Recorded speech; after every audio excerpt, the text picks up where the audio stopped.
What's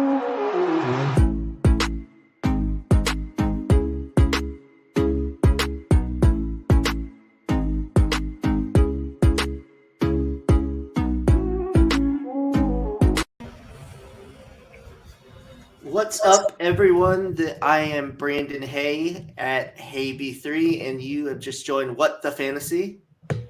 Good evening, everybody. My name is Zareh Cantabedian. I'm at ZCantsFF on Twitter, and Merry Football Season's Eve. How are you, Brandon?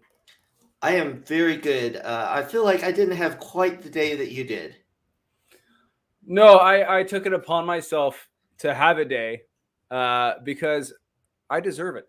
So I'm going to have one. I went to the beach. I bought some Modelo Especial Michelada Tall Boys and started drinking about 1 o'clock on the beach, came inside, passed out unexpectedly, woke up 15 minutes before the show started, splashed myself, took a bird bath, made some 8-hour-old coffee, and let's talk some football now. And we're there. We're there, dude. We definitely are. So we're going. We talked about this last week, but we're going to start off with my draft for my fantasy league. It's touchdown only league. A little background. So the commissioner of it, I would say a few months ago, I just got a random Facebook message, and he was like, I have this league, and it's been going on for like 25 years. We've had 10 people. We want to move it to 12, just looking for people in Jacksonville. I called and talked to him. He sounded okay. So, I joined the league and everything. So that's how did it. We went to this one guy's house actually in Fleming Island in Jacksonville. So it was like a 30-minute drive for me. That'll come into the story later. A little foreshadowing. But so I went over there. Everyone's supposed to bring some food. And then we did the actual draft. We had actual draft boards and stickers. So it was, the cool live way. So you had to walk up there and do that and everything. So there's 12 people in this league. And just on the note, you asked about the 2 defenses and the 2 kickers. The reason is they do something weird where they set the amount you have to have at each position.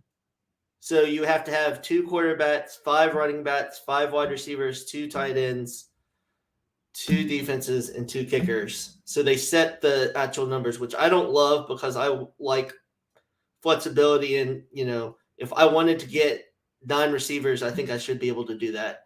But they did that. So that's the reasoning behind that. So let me actually share my screen. And I can do it. Okay, so as I said, it was a live draft, so I could only write down like the first 10 rounds, how it kind of went. And this is how my team went. So I got Justin Jefferson first, came back around and got Mike Evans, then got Brady, then Allen Robinson, then went with running back with Swift, and then Pierce. Got Freiermuth after that. Ended up later with the Chiefs kicker Harrison Butker, the 49ers defense, because they played the Bears the first week. Running backs were kind of thin because I waited. So I got Tyler Algier, Michael Carter, Hassan Haskins, Gerald Everett, backup tight end, Justin Fields, who we both love, who I think is a great upside, opposite Brady, because he'll give you that rushing ability, and Darnell Mooney and Elijah Moore, who I really like. So before I continue with the story of the draft, what do you think of this team? Obviously, it's a little different thinking since it's a touchdown-only league. I mean, I think it's a very good league. It's how many teams? 10 teams? 12? 12. Yeah, that's really good for a 12-team league, man. You did a really good job. I mean, I'm surprised you got DeAndre Swift from what you said. It sounds like you got DeAndre Swift in the 4th round. I actually think I got him later than that. You must have had to get him 2nd round, right? No. He dropped. Why? I guess touchdown only. I guess people didn't believe in the Lions. Okay. Actually, I got him in the 4th round. Yeah, I got him in the 4th round. So I was very happy with that.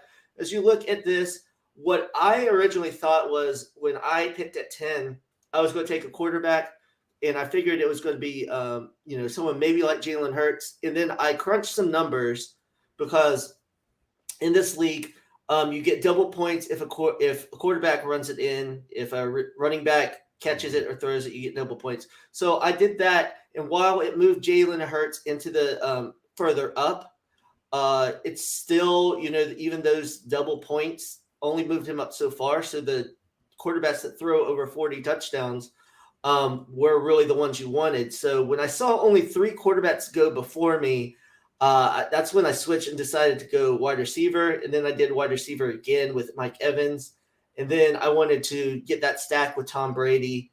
And then, I kind of addressed the rest. I think Allen Robinson is going to be really big for them. Freiermuth, I wanted to get Goddard, but he went before me. So Freiermuth, I think, could be fairly good, touchdown-wise. I've never done a touchdown-only league, so this is really going to be a test for me how this all went. Yeah, am I on mute? I played touchdown-only leagues for my first 2 or 4 years playing fantasy football, so I have some experience playing them. And I mean, I could say Tyler Algier is a really good addition for a touchdown-only league, because that's literally what he's probably only going to do. Later on in the season, he'll probably supplant Damian Williams and be their goal line short yardage guy. Hassan Haskins, same thing. I mean, if takes over for Derrick Henry, he's going to be that guy most likely if he beats out Julius Chestnut. And Justin Fields is, obviously he's going to run for some touchdowns.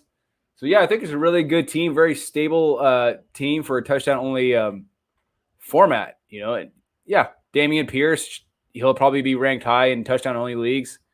So, yeah, it's a very good team. I like what you did there. So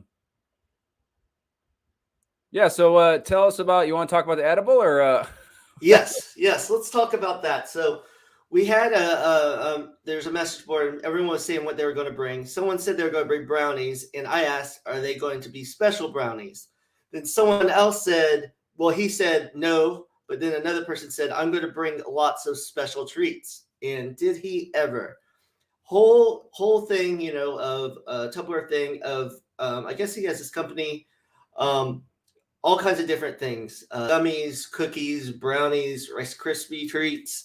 So I pick up a cookie, and as I sit down at the table, he said, just so you know, and then he told me how much was in it. He said, I just wanted to give you a heads up. And then I was like, well, maybe I should get the gummy. And then he was like, well, just eat a little bit and then, see how you do. And then, figure that out. So I was like, okay, the cookie was very good. Could not taste anything in it. And I proceeded to eat 2/3 of the cookie. Was fine. So I would say after probably around 8 is when it hit me very hard. And by very hard, I mean, it lasted for probably a day and a half where I was totally out of sorts. So, a couple people were laughing because they said they could tell it hit me because I just completely stopped talking because it was very hard for me to focus on anything. And the worst part was I had to get up each time to walk up and, pick out the sticker and put it on the board. And I had to focus everything I had to walk straight and not fall over as I was going up there. And the funny thing is, I only brought 4 beers because since I was so far away, I did not want to drink too much. But in reality, I just got super, super, super fucking high and got that. So I ended up getting through the draft. I think a lot of the inputs, I really didn't know what I was doing, but it turned out all right. But I was so high from that. And then I stayed at this guy's house for 2 extra hours because I was still so high. Right. And then I was going to meet my wife at this pool hall place or whatever, but it's 35 minutes away. That was the longest 35-minute drive of my life. I was so focused, but it just seemed like it took forever. I was pretty much out of it the rest of that night. We stayed there to watch the college football game on Sunday night. And then even the next day, I slept a lot of that day. So needless to say, the edibles were very, very good. Totally changed my experience at the draft because it was like I could not hardly stand. And I did have some conversations with other people, surprisingly, but it was definitely a struggle the rest of the time. Was that your first time trying edibles? No, I've had gummies before, but Okay. this and it was kind of like the same thing that I get that just spaced out, and I always feel like I'm walking on clouds. So the first time I ever took an edible was at a casino in Maryland, and I got up and was walking around. I was telling my wife, I was like, it's like I'm floating on clouds. So I'm like walking like this because You're taking edibles in all the wrong environments. You're taking them in like these really public, like a draft and a casino where it's all loud and overstimulated. I yes. lose my shit, especially at a draft where it's a bunch of people I don't know, I'm not comfortable with. You're like, I don't know these guys. Are they comfortable with me? Oh, holy crap, what am I doing here? Like, yeah, I know edibles are tough too because they just stay in your system for so long. Like, then you're just completely discombobulated the next day when you go to work. You're still like kind of confused. You can't think straight. And and the cookies are very strong for some reason. I don't know why, but in the cookie form, they're especially potent for some reason.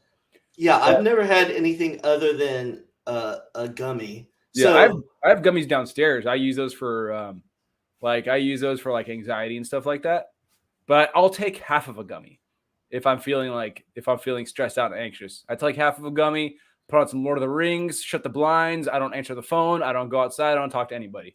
It's a very secluded thing for me to do.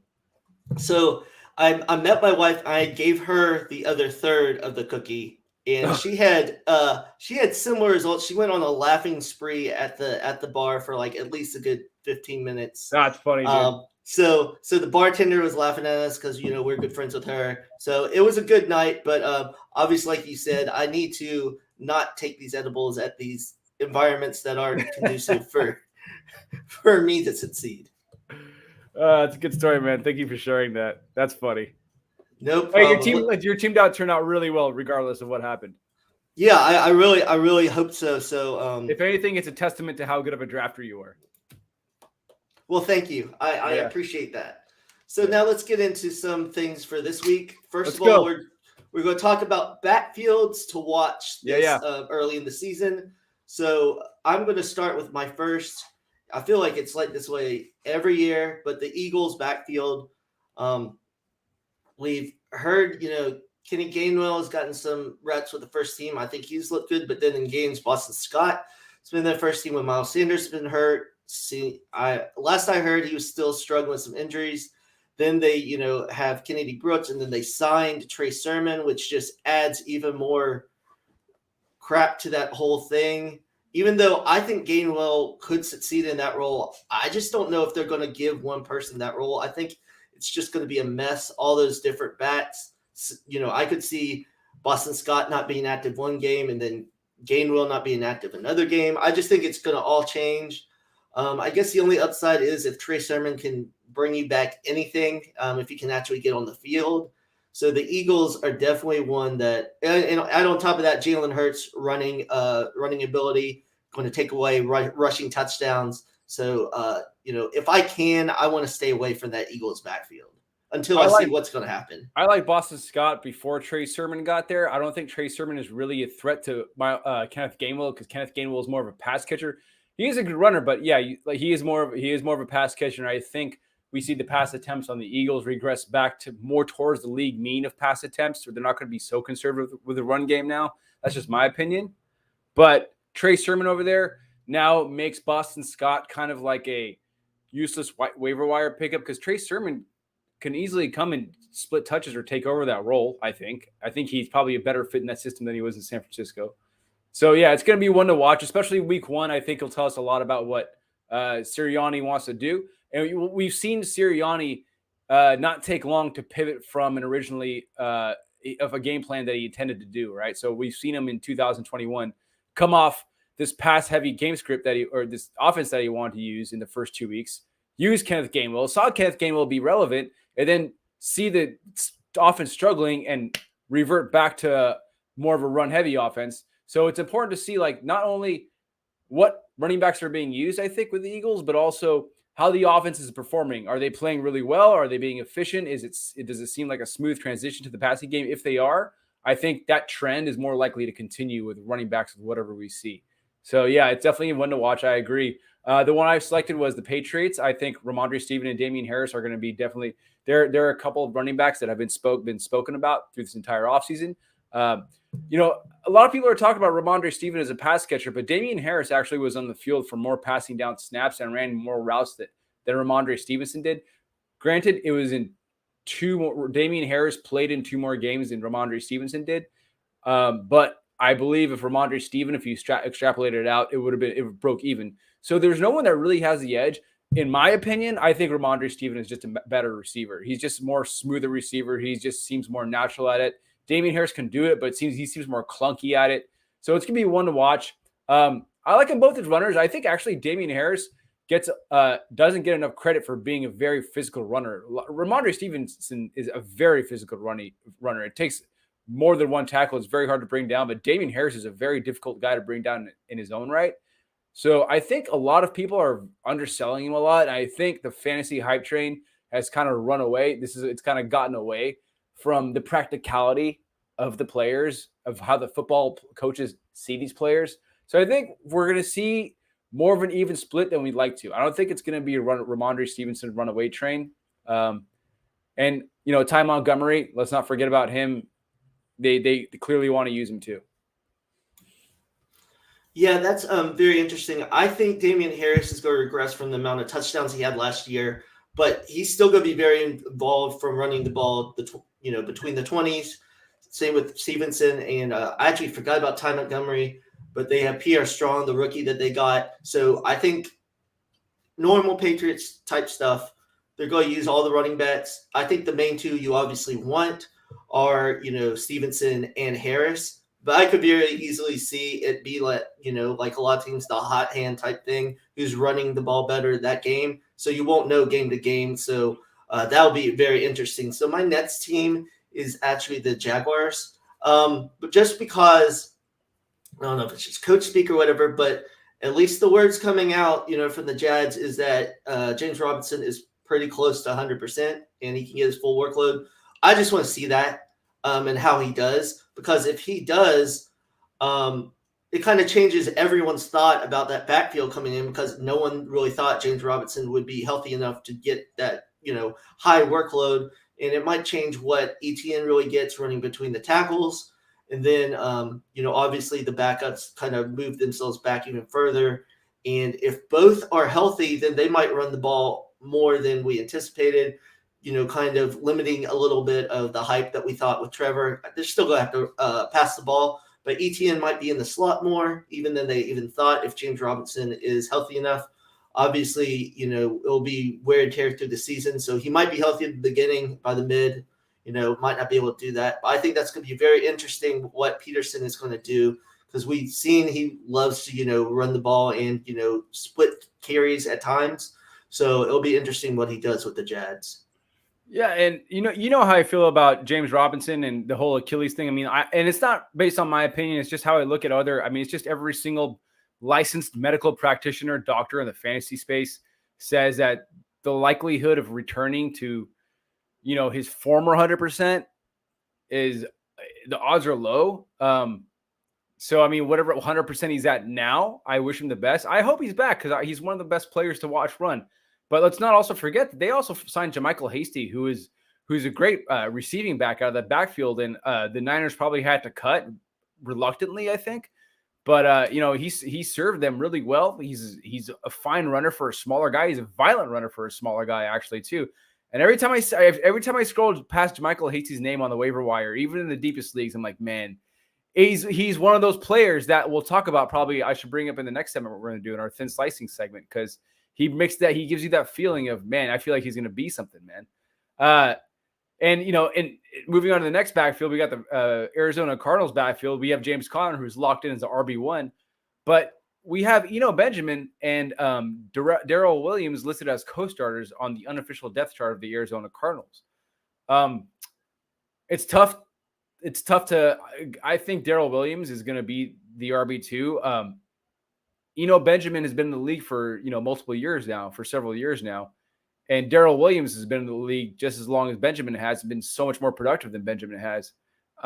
I was a fan of Eno coming out of Arizona. I still think he's a talented running back, but Darrell Williams has proven to be a very reliable running back when called upon with the Chiefs. He's been reliable when Clyde Edwards has been injured. Darrell Williams has come in and filled in nicely as an early down back, as a receiving back, as a blocking back. He understands how to execute assignments. He's a veteran. He's just a solid guy. He's a coach's running back. So we'll see what happens with the snaps, but this backfield, either Benjamin or Darrell Williams are going to be one of the waiver wire darlings when week 1 is over. Yeah, that's very interesting. I want to see how that goes. Obviously, with James Conner, injury history, he stayed pretty healthy last year, but most people don't believe it'll happen again. Do you think it was just rumor mill that it was said that Darrell Williams might get cut? Because I know there was some talk about that, but obviously he didn't. Yeah, no, I heard that. I heard that he was going to get cut. He was in the bubble, but yeah, no, he's still there, and he's listed as the RB2 along with Benjamin. He's still there, man.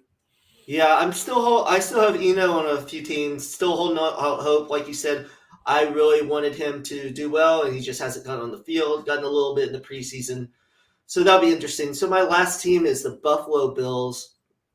It's kind of gone up and down. When they selected James Cook in the second round out of Georgia, I was surprised. I didn't think Cook would go that high, but we should have seen something like this coming because they tried to sign J.D. McKissick. He ended up going back to Washington, so they wanted that back that could, that receiving back. But most people thought since he got picked in the second, he was going to take over, that full role. And we see now that they've said Singletary's going to still take on, a lot of the early down work. James Cook probably get, 5-7 carries and more passes. And I guess Zach Moss will get whatever's left.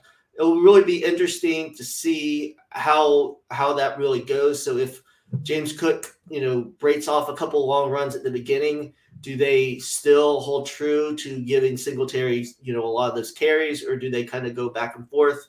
I want to see, because there's been talk too that Josh Allen's never really thrown to the running backs, but in defense of that, he's never really had a pass receiving back like this. So interesting to see how that will go. There's so many weapons on the Bills, with Gabe Davis coming up too, and they have Isaiah McKenzie, Jamison Crowder, Khalil Shakir, a rookie that will get some work.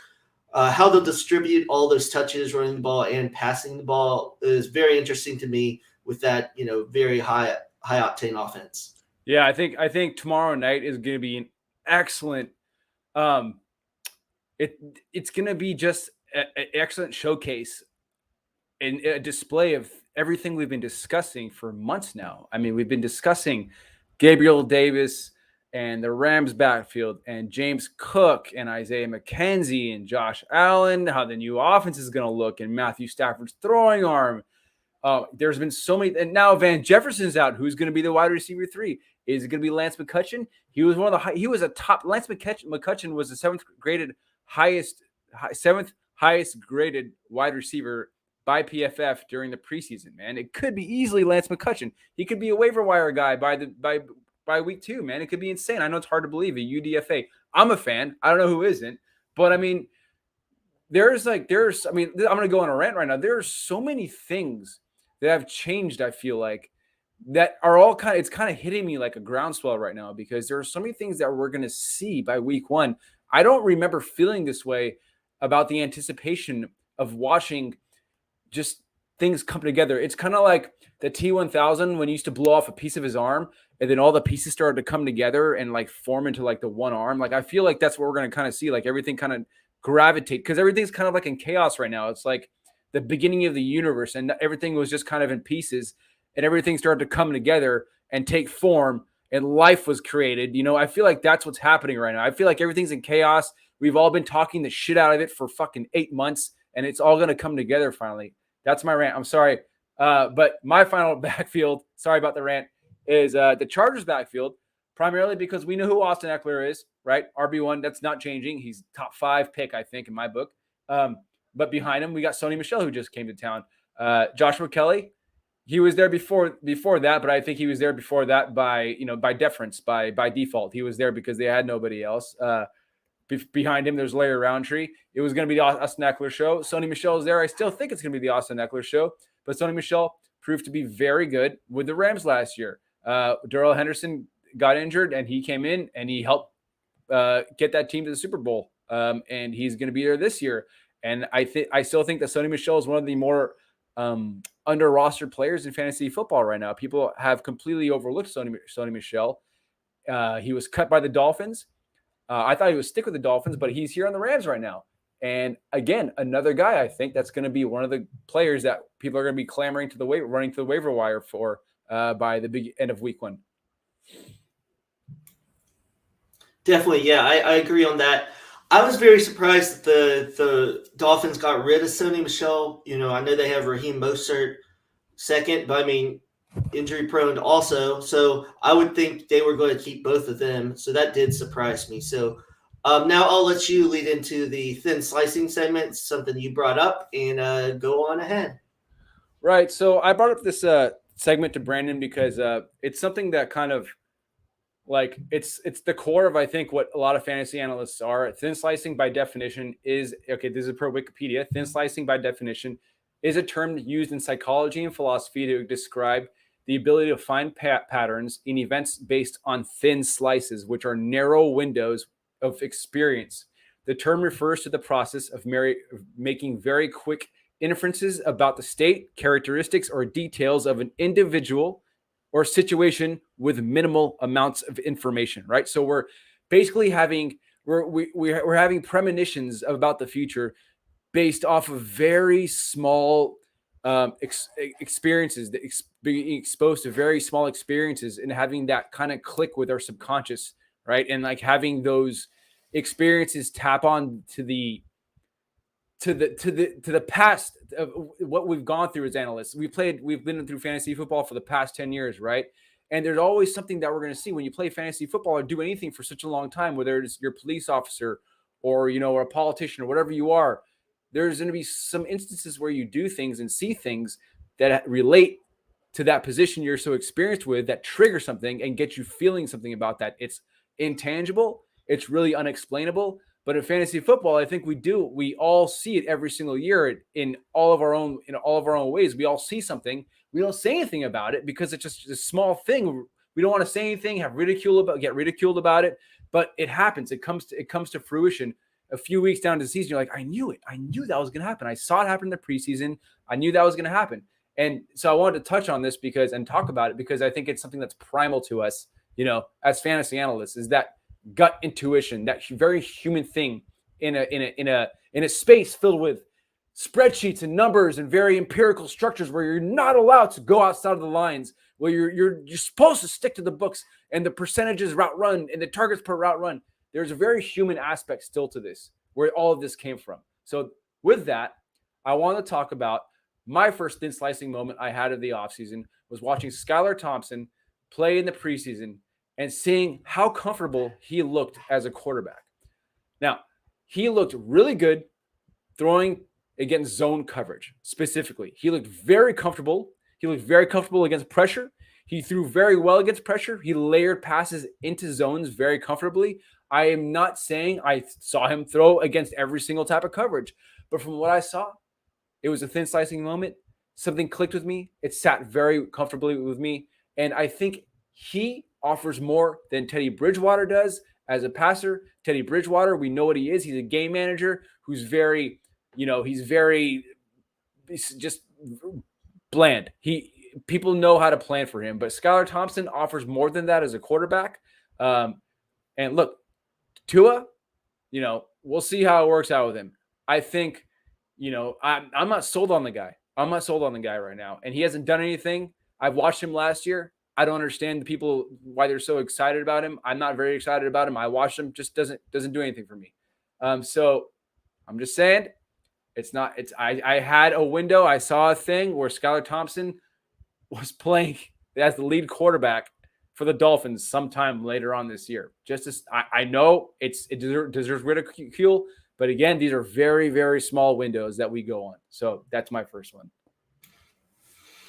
Very good. So my first one, it's actually I brought it up to you as an example. First, it was Colin Johnson for the Giants. He when he was with the Jags, I thought he was going to catch on.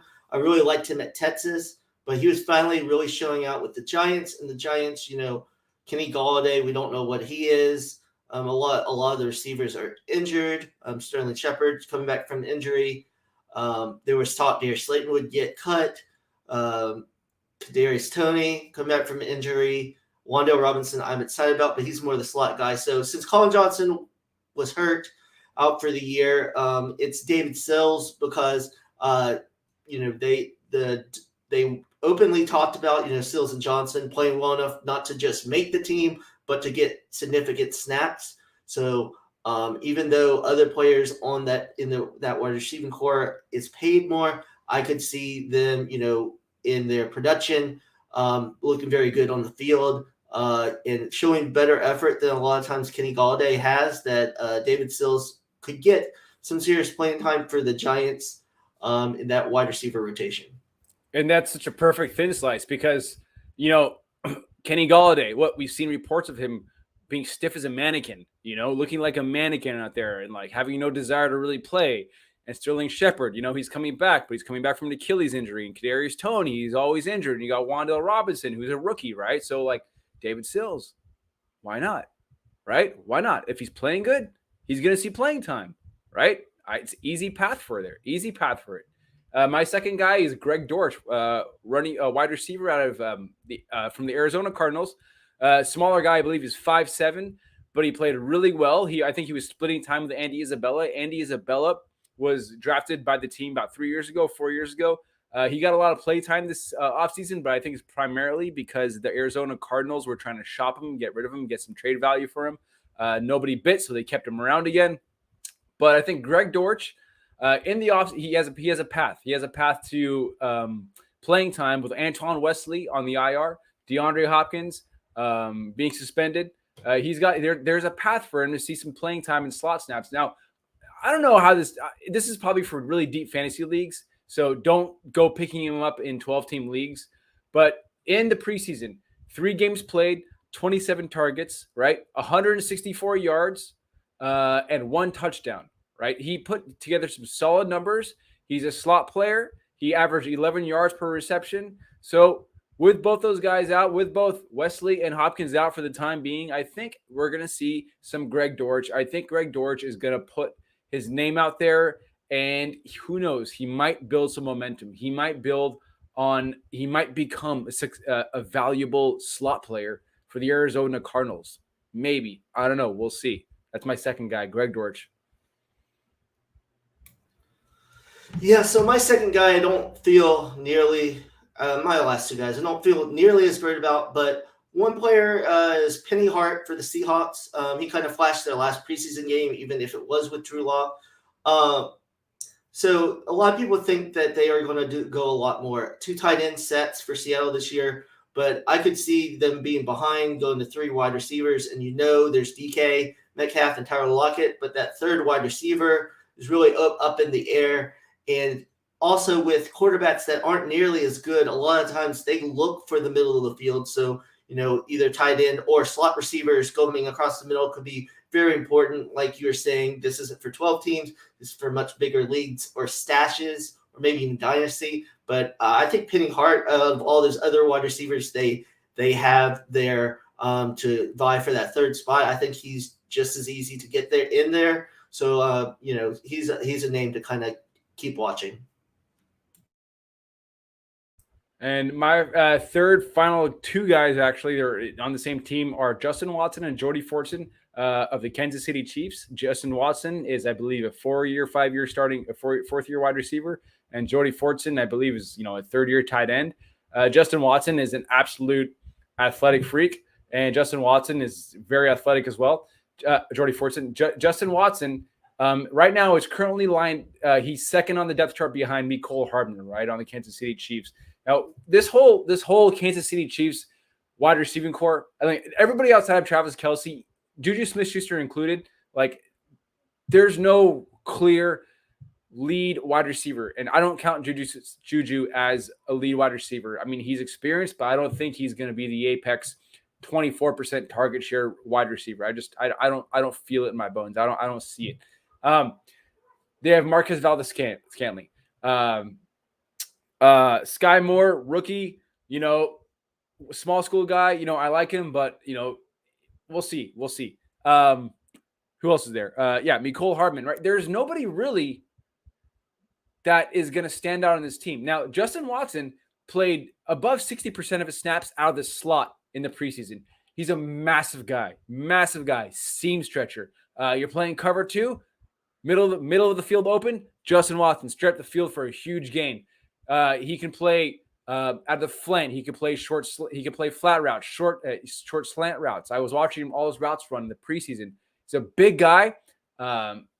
He's just so great.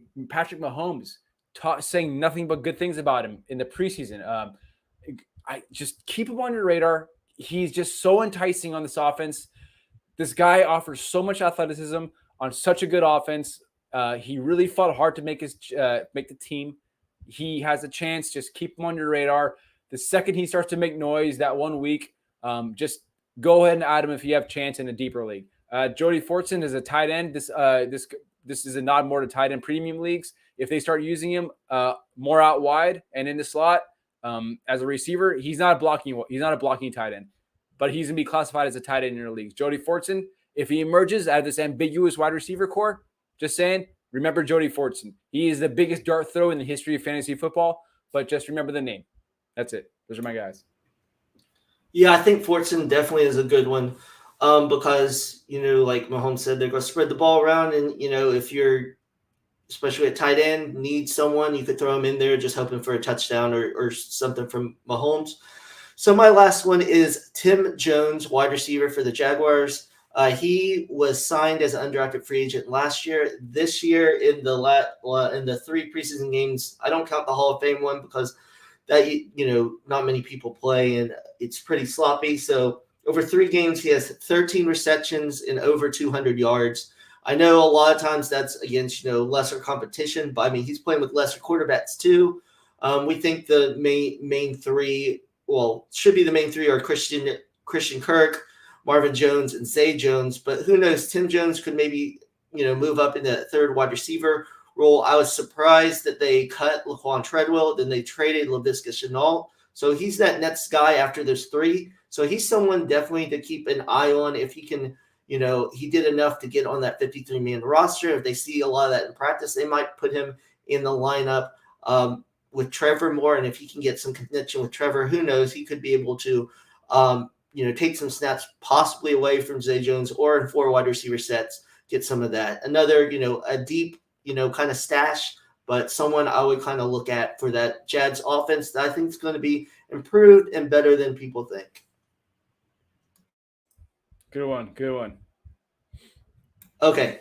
And now I forgot that you only led that one segment. So the next segment is trade targets before week 1 in fantasy. I will go first, the ones that I'm trading for.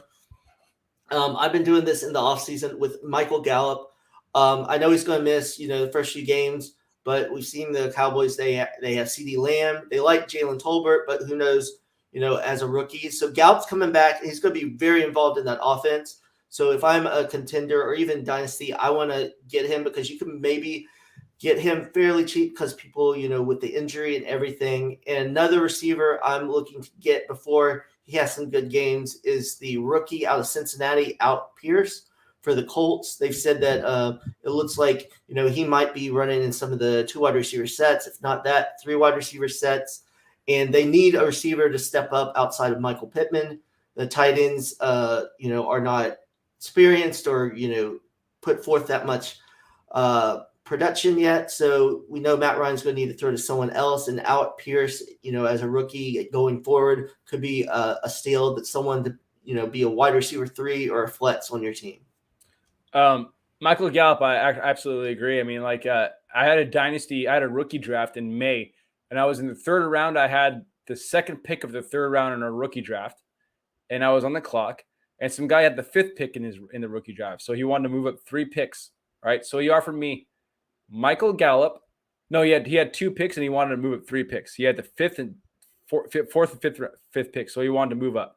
He offered me Michael Gallup and his 2 picks for the 2nd pick in the 3rd round of a rookie draft. I didn't hesitate. I was like, you're saying I could have these 2 picks in Michael Gallup and you want to move up 2 picks for those guys? Took it immediately. With those picks, I picked up Jalen Tolbert and John Mechie. Right. So great value. I didn't understand it. And then I was in other drafts, in startups. Jalen Tolbert being drafted before Michael Gallup. I don't understand it. Like, I know Jalen Tolbert he's fine at the school he went to, at a high dominator rating, the highest of the entire rookie class. But Michael Gallup is a great wide receiver. I don't understand what's going on. So, anyways, I absolutely agree with that. And now Michael Gallup, practicing fully limited. At least he's actually limited now, I think, right? And then Alec Pierce too. I don't know what to make. I like Alec Pierce, but I don't know what to make of that. The Colts offense. I don't know if they're going to have the relevant, even if he is going to be the 2nd wide receiver. I don't know how relevant he is going to be in fantasy football. But hey, man, if you can get the 2nd wide receiver on any football team with Matt Ryan throwing the ball, go ahead and grab it. My trade for a guy, AJ Dillon. Still, people don't really grasp what he is going to be this year. People don't understand. He should be drafted way higher. Every time I speak to somebody about AJ Dillon, it's always, oh, he fell to me. He fell to me in the 10th. He fell to me in the 6th. I got him in the 5th. I got him in the 7th. He fell to me. He fell on my lap. He just came down to me. No one understands what AJ Dillon is going to be. Go and you can get him. Trade Josh Jacobs for him. Just give Josh Jacobs for him. Antonio Gibson. Go trade Antonio Gibson for AJ Dillon. Trade some tight end you drafted in the middle rounds for AJ Dillon. Trade Dallas Goedert for AJ Dillon. Trade Dalton Schultz for AJ Dillon. You can do it right now. Go do it. People don't understand. AJ Dillon is going to have a minimum, and he's going to get more than this, but his minimum is going to be 230. He's going to get more than that. He's going to have more touches than that. He's going to be people are now starting to talk about it. You saw LaFleur, 1A and 1A in that backfield, not 1A and 1B. They're both going to see 230 touches, at least, him and Aaron Jones, in different ways. They're going to be utilized in different ways. They're going to be fantasy RB1s. They're going to average 13 points. I have AJ Dillon averaging 13 fantasy points per game. Average. Go acquire AJ Dillon. You can get him for so cheap. He's going to be a solid starting running back for you every single year.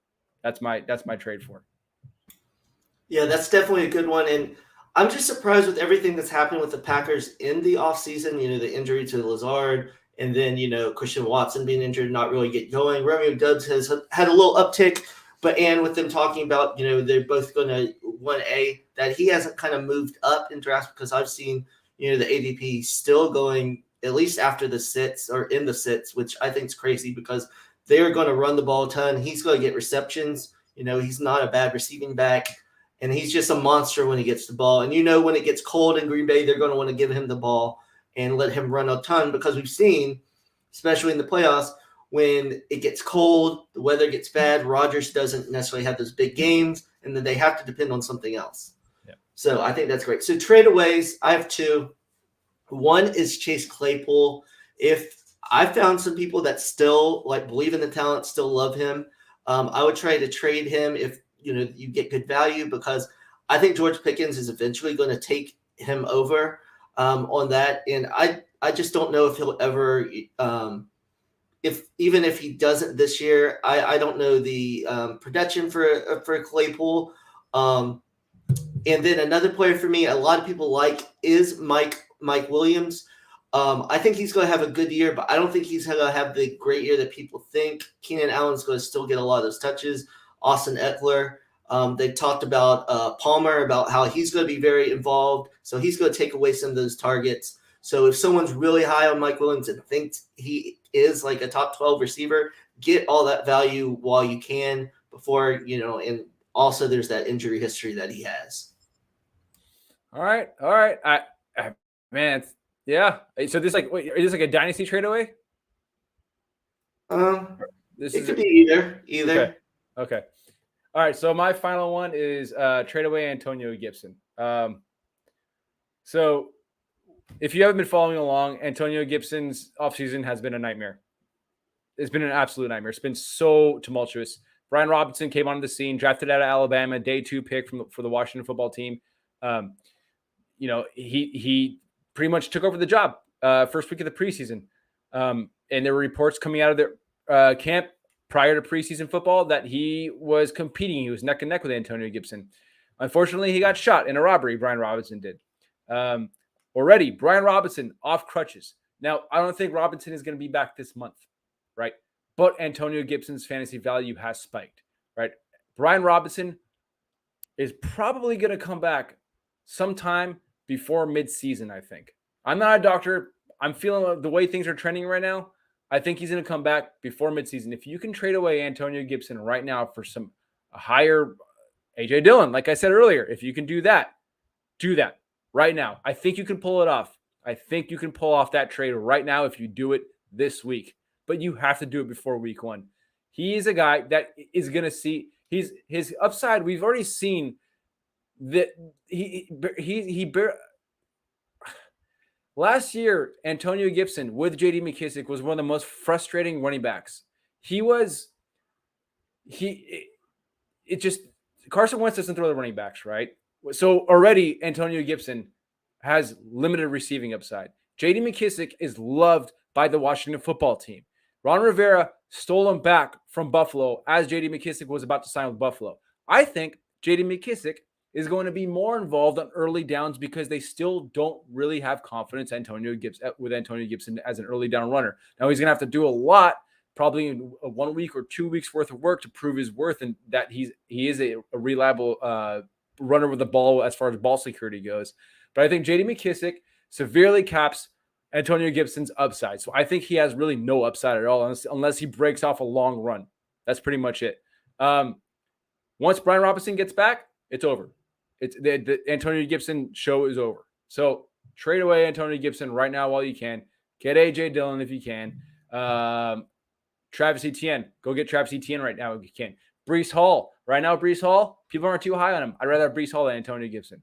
Get off Antonio Gibson off your fantasy team right now. That's a really good one, the Breece Hall, because a lot of people are panicking because they're saying Michael Carter's going to get the early work and everything. So that is definitely a great one. So those are the trades, and we'll continue to do that weekly, Dynasty and Redraft. So we're going to end with 2 games we're excited to watch this week. My first one is the Packers versus the Vikings. They always seem to have very, interesting, exciting games. I want to see, what's Aaron Rodgers doing with those receivers? Is Romeo Doubs really going to move forward to be one of his top receivers? How are, they have the 2 backs. And then the Vikings, I'm more excited. I want to see what that new offense is. Are they truly going to start, running more of what the Rams do with 3 wide receivers?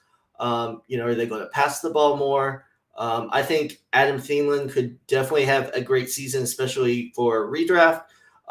He's usually the guy that Kirk Cousins looks for in the end zone. So I think him and Jefferson could both be top 15 receivers if they both are healthy and they throw the ball. And then obviously there's still KJ Osborne there. And I want to see what that offense does with Dalvin Cook, a healthy Dalvin Cook, because we know, as the season goes on, he'll miss a game here or there. So mostly it's for the Vikings offense to see what they're going to do. Yeah, I love it. I think I was looking at the slot rates for Van Jefferson versus KJ Osborne last year. And I think Van Jefferson far surpassed KJ Osborne in slot rates. Now with O'Connell there, I think we're going to see a lot more KJ Osborne on the field. So my first game is the Rams-Bills, and I spoke about it earlier. Just so much fantasy implications. I mean, just a great NFL game, just a beautiful way to start the year, just a beautiful way to bring everybody together and watch a great football game. I think this is going to be a full-on fireworks show. We're going to get to see how Matthew Stafford responds to his elbow. We're going to see, all the things I talked about. I'm here for Lance McCutcheon. Let's see if it works out. Man, we might even see some Kyron Williams. I don't know, man. We might see some Kyron Williams sprinkled here or there. I'm looking forward to watching the rookie play. I love, he got a lot of shit last offseason because of his combine measurables. He's very unathletic producer output. But just a lot. We're going to see a lot put on the table. And, we're going to see James Cook. I have James Cook on a bench. it's gonna be like that week one.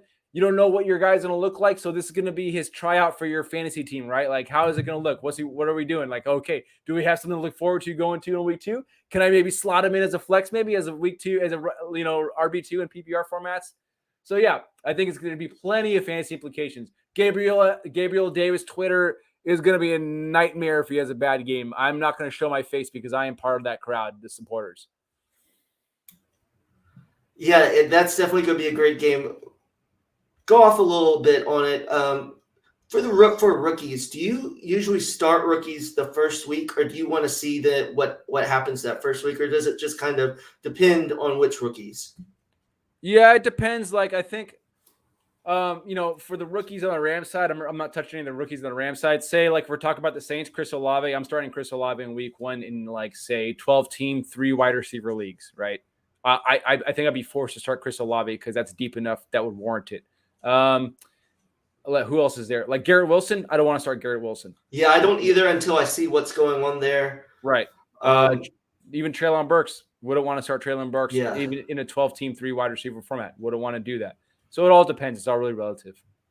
Okay, yeah, fair. And I kind of feel the same way. Chris Olave, I think, is going to, as a second receiver there, definitely I'm willing to start him. So the second game I want to see is the Cardinals versus the Chiefs. I think it's going to be pretty high scoring. I want to see what the Chiefs do without Tyreek Hill. Like we've talked, how are they going to spread the ball out?